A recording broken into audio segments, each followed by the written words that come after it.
म्हणजे तू माझ्यावर आरोप करतोयस? सत्यजित, हे बघ, तू खूप मोठी चूक करतोयस. अरे मी असं कशाला करेन? एवढा साधा विचार कर जरा. मला माहिती होतं तू हेच बोलणार, पण कसं आहे विहंग, पुरावा असल्याशिवाय मी कधीच काही बोलत नाही. नेत्रा,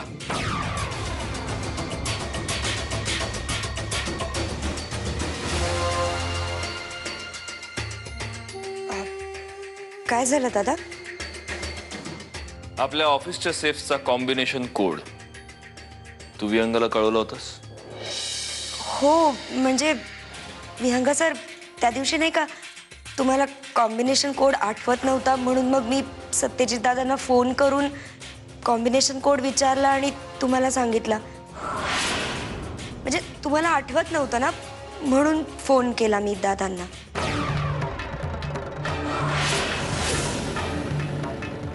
वहिनी, अहो तुम्ही काय बोलताय? हे सत्यजित माझा एक, हे बघ, ही बाई धडधडीत खोटं बोलतेय. अरे माझ्यावर विश्वास ठेव. चोरी पकडली गेल्यानंतर प्रत्येक जण असंच बोलतो विहंग. तुला जर काही वेगळं बोलायचं असेल तर बोल. सत्यजित, अरे विचार कर, मला जर तसं करायचं असतं तर मी आधीच. तुला काय वाटलं मी मूर्ख आहे?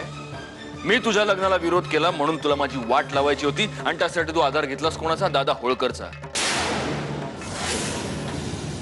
हे न कळण्या इतका मूर्ख नाहीये मी विहंग. नको त्या माणसांवर विश्वास ठेवायचा आणि जवळच्या माणसांवर अविश्वास दाखवायचा रोग जडलाय तुला. लवकर यातून बाहेर पड. हे बघ, माझा ऐक, मी सांगतो ते खरं, तू माझ्यावर विश्वास ठेव प्लीज. चल चल, ठेवतो मी तुझ्यावर विश्वास. मी हे मान्य करतो की तू दादा होळकरला ते पेपर्स दिले नाहीस,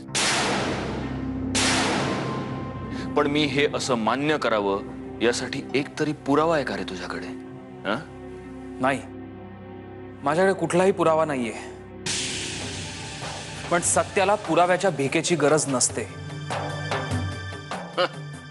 4-5 चांगले चांगले शब्द गोळा करायचे, एक वाक्य तयार करायचं, ते माझ्या तोंडावर फेकायचं आणि मग तुला असं वाटणार की मला गहिवरून येईल. हा सत्यजित, माझा खरेपणा सिद्ध करण्यासाठी माझ्या हाती पुरावा जरी असता ना,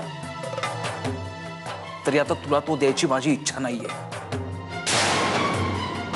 हे जर तर ऐकण्याची इच्छाच नाहीये माझी.